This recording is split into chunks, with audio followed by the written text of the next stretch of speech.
நபி இப்ராஹிம் உன்னத கனவு கண்டார்கள். அருமை மகனார் இஸ்மாயிலை அறுத்து பலியிட உணர்ந்தார்கள். இறைவன் ஆணை இதுவென எண்ணி இதயத்தில் உறுதி கொண்டார்கள். அபிமான மகனை அல்லாவுக்காக அர்ப்பணம் செய்ய முனைந்தார்கள்.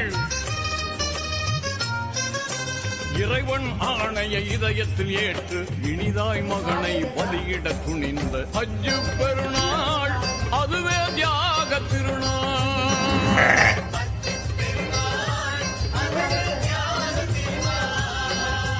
ஹஜ்ஜு பெருநாள் வந்த சரித்திரம் கேளுங்கள். அங்கு இப்ராஹிம் நபி செய்த தியாகத்தை தெரிந்து கொள்ளுங்கள். நபி இப்ராஹிம் உன்னத கனவு கண்டார்கள். அருமை மகனார் இஸ்மாயிலை அறுத்து பலியிட